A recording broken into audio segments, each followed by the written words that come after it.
So, hello, everybody. I am bringing on another one of my clients to talk about her journey because she was she would describe herself as shy.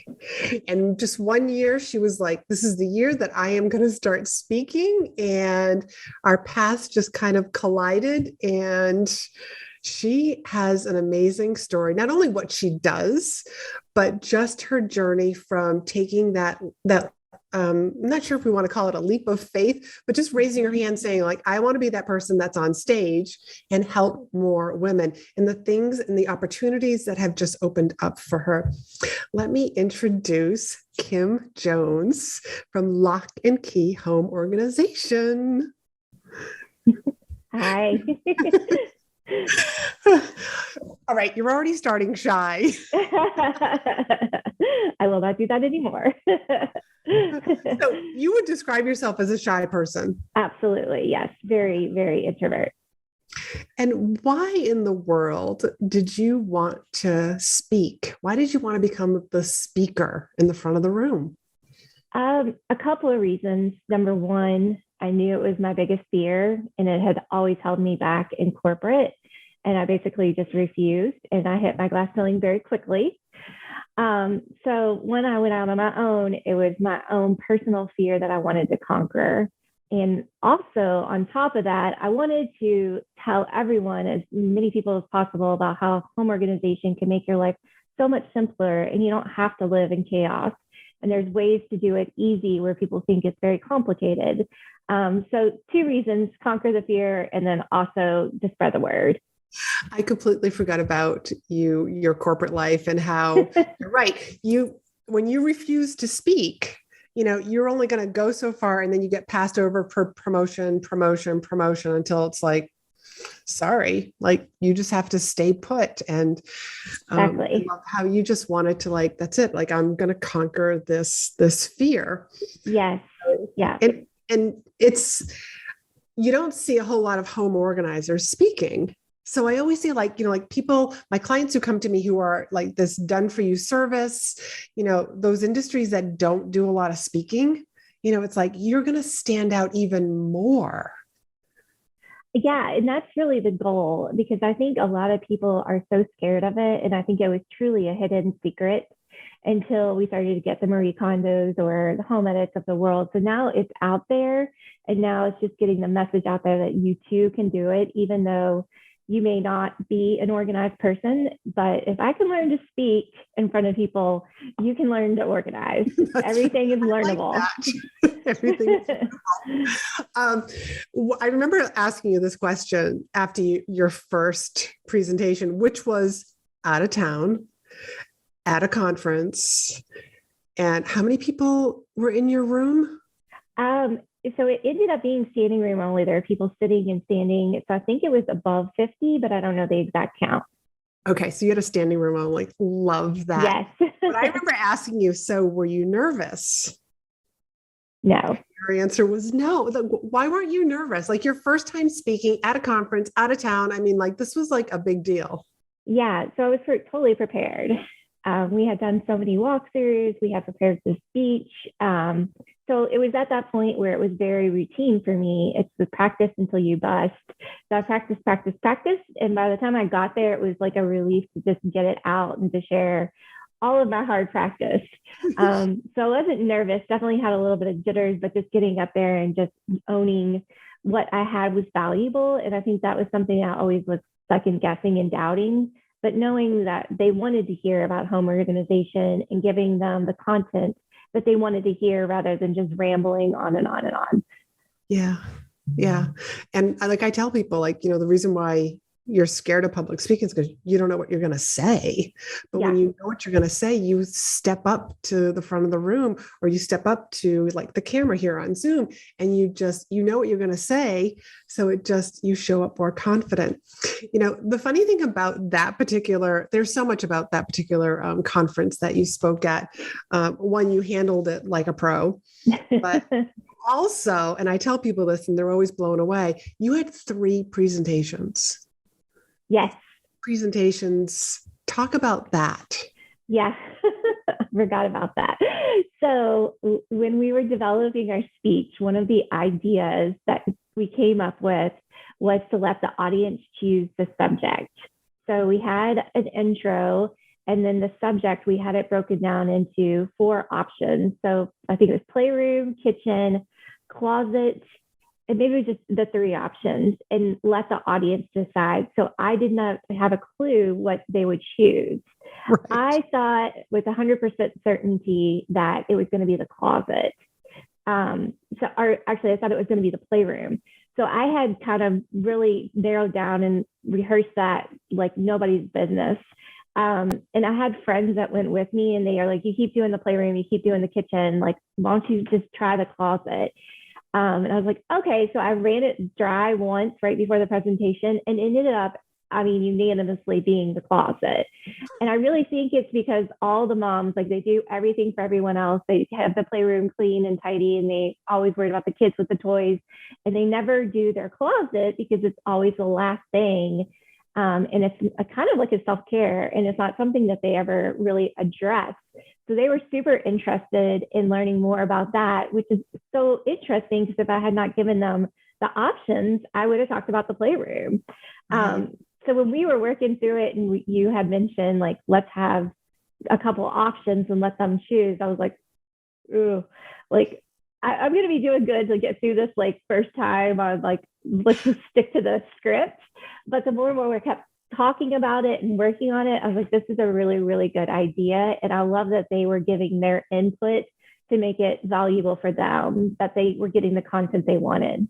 Yeah, nothing like giving you a challenge, like, hey, your first time speaking, and it's you don't know. It's almost like a game show. Here are 3 different options that you, the audience, get to choose. Yeah, and it was the body of the content. So it was a huge chunk of the 30 minutes I was talking about too. So yeah, it just making all of that like flow evenly to, like, here's your option, here's the presentation for that. And I'm horrible at technology, so that was almost even harder than speaking about it, was flipping the screens and flipping back, but it all worked out. It was a great idea. I really think that they felt like they had the power to pick what they wanted. And I was just really shocked that it was a unanimous decision. That's so fun that it was the one that you didn't expect and didn't care as much, but you content. And, it's like, you already had it planned out the beginning and the end. Here's how you start, and your close was going to be the same. For any of the presentations. There's your call to action, and here's the next step for the audience, to continue learning with you. And exactly. I think you promoted your book. Yeah. So I did this conference, I think, in early September. And the book was coming out October 10th. So yes, it was a great way to promote the book, get the book out there. I follow everyone on Instagram. I still have relationships with people I've met at the conference, which is really interesting. So it's not just like a conference that, I would have gone to for corporate, where I'd knock all the checks and I go home and trash all the stuff I didn't want. It was a really great conference. I found a lot of relationships, also with other speakers. I've done a lot of collaborations with other speakers, which has been huge, because I never would have been able to give that platform. We've done giveaways with Mabel's Labels is one of the big ones that's been a huge supporter. And they've been so gracious to work with me on a lot of collabs, still doing it, going back to school. I love their products, and they will, let me pitch my products. And that's relationships I never would have gotten without getting myself out there, like traveling to Dallas, dragging my girlfriends to go, and just make sure that I didn't have lipstick on my teeth, the small things, and kind of just the back room, nods and winks. They were truly empowering as well, but it was a great experience. It's not something that I will ever forget. And I never, ever would have gotten that experience if I had not put myself out there. Yeah. You had so many opportunities. I mean, we got you some media press, which is what got you the book deal, because Kim got paid to write a book for her industry. And that was a big deal. Yeah, it was. Yes. I still am like thinking whenever I talk about it that it's not true, but it is. Yeah, it's huge because I did a ton of media in the summer leading up to the presentation in Dallas, and just getting as much comfort level, as much prepared with the lights and microphones and all the things that aren't natural for me. And you think that you do a news segment and it's during the day and no one really notices, but I've got so much feedback of, you said this and it stuck with me, and you showed me how to do these small things that seem very simple, but when you're looking at the big picture, you can't break it down. So we did several news segments that summer, which were super exciting. How many did you do? Do you remember? I did two in the month of July, and then I did another two in the beginning of January for New Year's resolutions. Mm-hmm. One of which they were at my house in my closet, because that is actually my favorite thing to talk about. So it's like a pinchy moment still, just to have like the news crew in your closet and you sharing with everyone in your community about how much you love doing what you're doing and how much you want to spread the word of how it can be such a different lifestyle and a simpler lifestyle, and you don't have to keep up with the Joneses. That's right. That's being a Jones. Yeah, no pun intended. Yeah.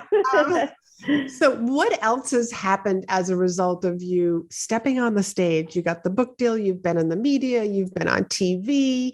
It's been a couple of years, I think, since we've worked together, but what else? Like just seem like that long. It doesn't, yes. But I feel like it might be, but we're so in contact. So yes, maybe. But those are the things that get you the validation of being the professional. So having those things on my website have gotten a lot of other inquiries. Recently, I got the Zoe report, so I got to organize one of the editors who writes for the Zoe report, which they came to me and I wasn't even pitching them. It was not even on my radar. And so as soon as I got the call, of course, I told you about it. It was like, that was a great article. These are the experiences that I never, ever would have opened the door to myself had I sat in my box and continued to not face my fears. Yeah. It's just like opening a door, and like it's just like you're walking into Candyland, and it's like I didn't know any of this existed because I was so hard-headed about breaking out of my comfort zone. Yeah, it almost like, like this is the way that I'm going to build my business with, like putting my head down, one-on-one conversations instead of when you're speaking to, you said it was a standing room only. So let's just go with like there were 60 people or more in that room. And that's 60 people that you got to talk to in 30 minutes. 30 minutes. Exactly. Mm-hmm. Yeah. It's crazy. And just like putting a different mindset of talking to a group of people in 30 minutes versus me spending the time. And I think that's something you had mentioned too. Think about how much time it would have went for me to have a 30-minute conversation with 60 people, and how efficient it is to get out in front of them, let other people also ask questions that you were going to ask too. And it's just kind of like getting a little community together, and it was all moms. So it's really exciting just to see it all come to fruition. Yeah, I'm so happy with everything that you were courageous enough to raise your hand and do, and just, you just took that step of faith and just said, I'm just going to do this. Like, how would you say that you grew as a person? Yeah, so that's really interesting because as an introvert, if I'm in a crowded room, I usually would like to be in the corner and don't pay attention, don't make eye contact, because I like to keep in my zone. But it's almost opened not just the door to opportunity, but it's opened my door as a person, because I can stand in my confidence and walk into a room and introduce myself and feel very confident about who I am and what I can offer. Whereas in the past, I'd be like, oh, I'm Kim, if you want home organizing, great. If not, okay, cool. So it's just really it's interesting because I also became a mom very shortly after. And I think being a mom and realizing that I needed to be the voice for my children kind of was a red flag that I need to be the voice for myself as well. And so being the voice for myself and standing in confidence with what I have is a gift. I was born with it, and I need to see it as a gift, and I need to use it as a gift and get it to as many people as a gift as well. Oh, my heart is just singing right now. Because that's so beautiful to hear that. It's not just about your business. It's also about you as the mom, as Kim, as the wife, as the friend, is showing up in this world differently. Absolutely. I mean, it's a game changer. It's just like with home organizing, when you realize that your home is full of a bunch of stuff you don't want and you get rid of it, you just feel like lifted. And I felt lifted and like seen, and I don't mind walking into a room with my shoulders back. And I would never in a million years wear bright, bold lipstick. So people were looking at my mouth while I was speaking. But I will say, every time I'm at a networking event, every time I'm anything like that, I wear the bold lipstick, and because I want to be more of a presence versus me standing in the corner and like, please don't talk to me because I'll freak out. Yeah. So it's a game changer. It's not just like a game changer in my business, but it's a game changer in my personal life. Oh, that's so awesome. What has what's going on these days with your business? Let's share that. So these days with the business, it has gone crazy since COVID. So that one good thing I think that came out of COVID is people realizing that they don't always need to be on the go. They don't need to be their kids, chauffeur across the city for 5,000 different sports, and really enjoying your home. Because so often people were just coming home, dumping all their stuff, sleeping, and then doing it all again on recycle. So I think it's a lot about enjoying your home, and not just enjoying your home, but enjoying your family in your home, but doing so with calm so that you don't feel like the walls are closing in on you. You don't feel like, I'm not going to open my Monica closet because everything's going to fall out on me. Being able to even just go into your basement and not be like, oh, like all the stuff is coming out, or I have boxes that have been there for 5 years that still aren't opened. And it's just really about enjoying the space and making a life easier, where you're not spending all day on Saturday cleaning from the mess all week, and that you can go out and enjoy your Saturdays and do something different versus making the kids do chores and clean their bedroom and everything that you have, kind of avoided all week. If you take 10 minutes every single day, that'll give you a whole weekend back. And it's just little steps like that, and getting your home back to calm. Oh, I love that. I think this is a good segue to talk about your book, so that people can know about it. I know about the book. I know because I was there step by step as it was being written. Absolutely. So, share with people about the book. What would they get out of the book if they purchase the book? Which there will be a link down in the show notes, by the way. Yeah. So the book is really interesting because it gives you a step by step. What's the title? Share the title first. The No Nonsense Home Organization Plan. It's a 7-week guide to get your whole entire home organized. So it doesn't matter if your home is 10,000 square feet or if your home is 100 square feet, because we've been seeing that a lot with a small, tiny living. So it's for everyone, and it's all about using your space to its best benefit. So a lot of times people overlook vertical space. So it's making sure it's kind of giving you another way to look at your space that you see every single day inside and out, and you can't really see it from the outsider's perspective. So getting your entire home organized, broken down into small, easy steps. So every single day could be anywhere from 15 minutes to 35 minutes. And if you think about that, that's not a lot of time in a given day. You probably spend that scrolling through your phone, watching news that you're not paying attention to. So it's really being deliberate with your time, doing the breakdown every single day. And then the Saturdays are kind of more of the bigger projects. So maybe a 2-hour day, but getting your mindset where it needs to be so that you're open to doing that. And it's not a chore. It's an activity that you can love, and also an activity that your family can do together.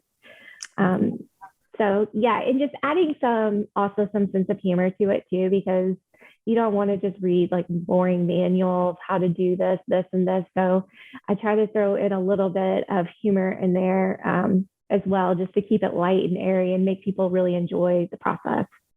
And as we say in the speaking world, the more they laugh, the more money you make, because it just engages the audience, whether that's in the book or whether that's you like on TV or you in people's houses or speaking on stages. Yes. Yeah. Laugh. yeah, life is already serious enough with everything that's going on, and it doesn't need to be that serious. It's like if you're folding your socks, here's some great tips. But if you want to get creative, please by all means go for it. Just the goal is just to make sure it's a process you can maintain. Oh, I love that. I love that. And one final question, and that is, if somebody was asking you like, hey, should I work with Laurie-Ann, what would you say to them? Oh, well, that's easy. Absolutely. I knew going in, I kind of built myself up and had been following you. And I did one of your free courses, I think even in the summer, and gearing myself up to mentally be prepared to take on the challenge. Because I think you are a great asset to help people and walk them through and give them the tools and the knowledge that they need.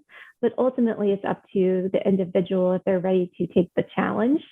So I had to get myself prepared and follow you and be ready to take the challenge because I was scared to death.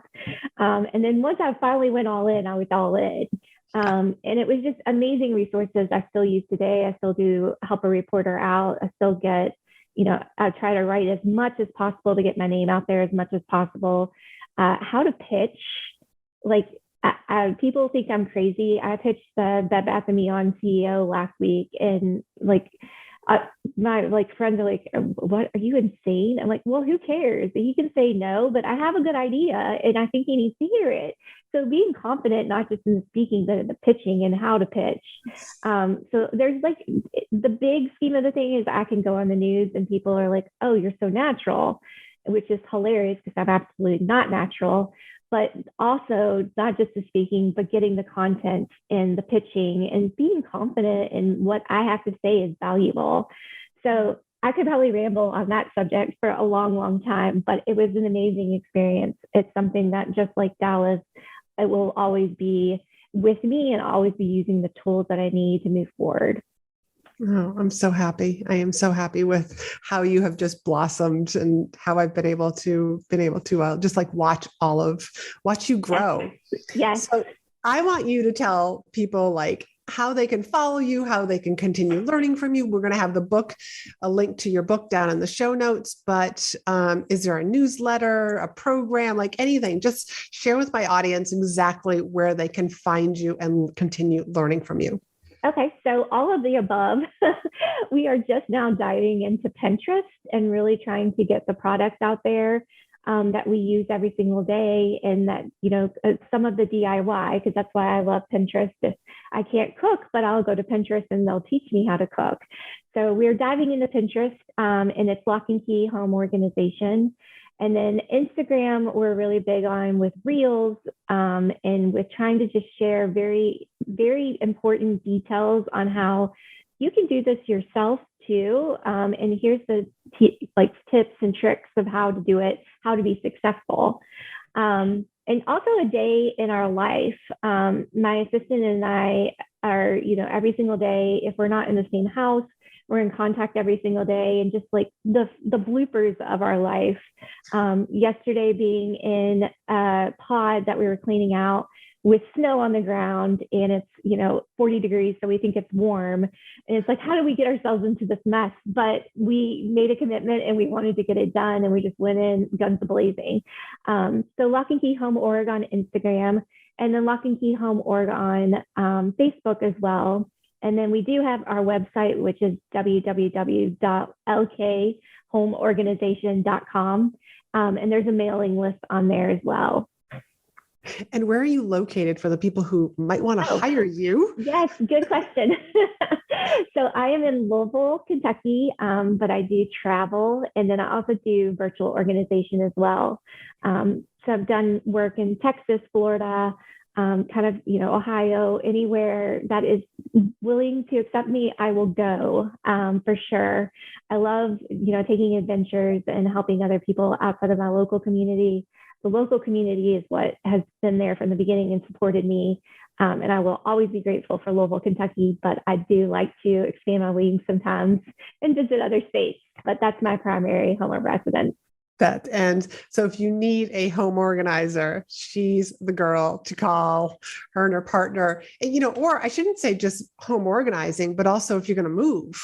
Yeah. So another thing that came out of COVID is that no one was really happy with their space because then they realized all the holes. I need a workout room. I need an office. A lot of people are still working from home. I know my husband is on the other side of the screen right now, working from home, where he's in sales and he's used to being on the road nonstop. So moving, not just moving, because moving is chaotic, but setting up their homes in the new home to be prepared and successful for life. So if you're not used to having a home office, what do we need to do to unpack and get you set up within the first week so that you're not surrounded by boxes for years to come? Like, I'll get that later. That'll just go in the basement and we'll just deal with that at another time, which you never will. So it's moving as calmly as possible, letting us, put all the trust in us and letting us take over, everywhere from packing to the mover to unpacking the boxes, making sure your coffee pot is set up for the following morning and that you have sheets to sleep on that night and you're not sleeping on an air mattress, and eating out for the rest of the week. So we really try to make things as simple as possible for people who are very busy and live chaotic lives. I love that. I love that that is what you do, and all that you do, I should say. So Kim, thank you so much for coming on here and thanks for having me. sharing It's lots of all fun. this goodness. Thank you.